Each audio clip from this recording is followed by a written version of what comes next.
Good morning, ICRW. It's the Monday after spring break, and it snowed last night. I have missed you, but I've been missing you. But it feels weird that we haven't seen each other in so long, and we're back at it today.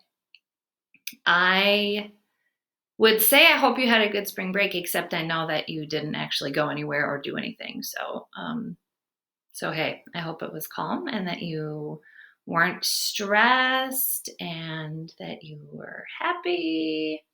All good things. We moved over spring break, which is why there's like parts of a bed behind me on the wall. So we've been busy. What do I have to say to you for this week? 2 entries in your annotated bibliography were due the Friday before break. So that was the 3rd. 2 entries were due into Classroom. Those have been graded. Well, they all got completion grades. But anyway, those were checked and they have been returned to you. I think I put a comment on everybody's. Some of them were like basically perfect and I just said great job. Some of them had a couple spots that I wanted you to address, and so I tried to point those out. So those, if you gave them to me, those should all be back. If that's not the case, please let me know. What I want you focusing on this week is to finish your annotated bibliography. So if you had your 2 entries done by when they were due, the 3rd, then this week you're simply adding 3 more entries to that. That'll give you a total of 5.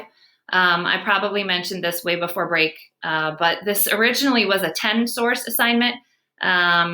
We decided, Mrs. Brewer and I, that given the circumstances that we would just have you do 5 sources in your annotated bibliography, and that was going to be enough to show us that you knew what this was and how to put one together. So 5 total entries in your annotated bibliography. And so if you turned in your sources, make sure you look at the comments that I left for you. Now I want to give you a little reminder about something that we talked about previously, last semester actually, for those of you that had last semester with me. When you are writing your second paragraph of your entries, remember paragraph 1 is, it just got dark in here. Paragraph 1 is your summary, and you're putting signal words in and you're bolding those. Paragraph 2 is where you describe the source, the length of the source, how did you find it, what were you looking for, and then most importantly, how do you know it's credible? And so the way that we evaluate electronic sources for their credibility is what we've been calling the ABCDE method. So I just want to remind you what those things stand for. So A is authority, meaning who's the author and why are they an authority on the topic, if there's an author. Maybe there isn't one, and then you should use a different letter of the ABCDE criteria. You don't have to use all of them, you just have to use a couple.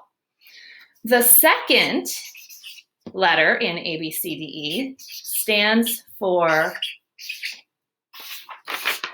bias. Bias is whether there is opinion presented as fact, or whether there's one side of an argument presented but not the other side, or whether it's like pretending to be factual, but you can tell it's trying to persuade you to do something or to buy something. So that's bias. The next letter is C, and the C stands for currency. That doesn't mean money. That means how current is it? So is the information up to date enough? If you're researching something like science, tech, electronic, current events, that needs to be pretty current information in order to still be reliable. If you're researching something that has to do with the history of something, or someone who died a long time ago, or something where the information hasn't changed a lot, then old info is probably just fine. But you need to figure out how current you need your information to be and whether yours is current enough. The next letter is D. That stands for domain. Domain has to do with the suffix, that means what comes at the end of the URL. So these can be things like .com, .edu, .org, .gov, okay? We've all seen those things.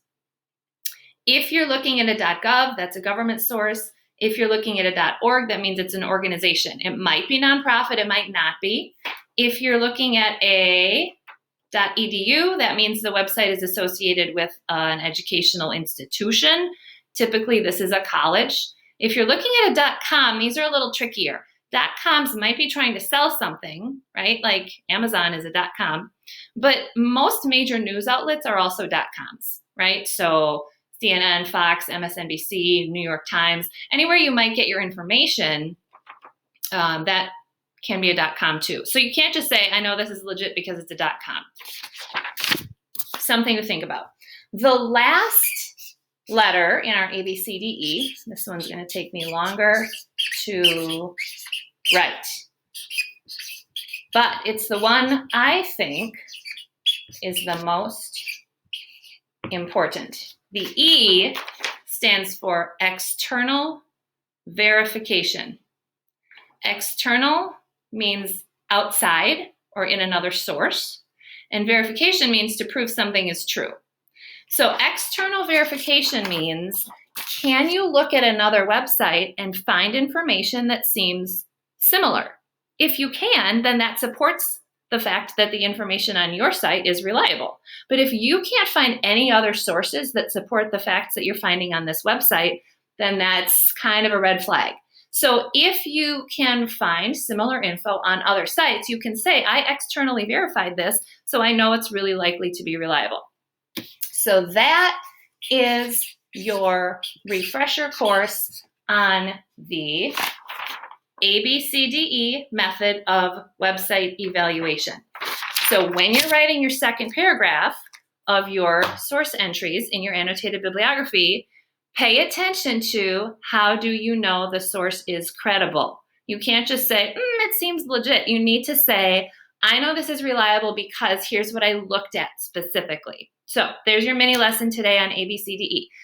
For the week, you are working on your annotated bibliography. If you haven't shown me the start of yours, that means the 2 sources that I wanted to see before break, please go ahead and submit that to Google Classroom. I would really like to see it before you get too far so that I can comment on anything that you might need to adjust before you finish, and then you have to go back and change more.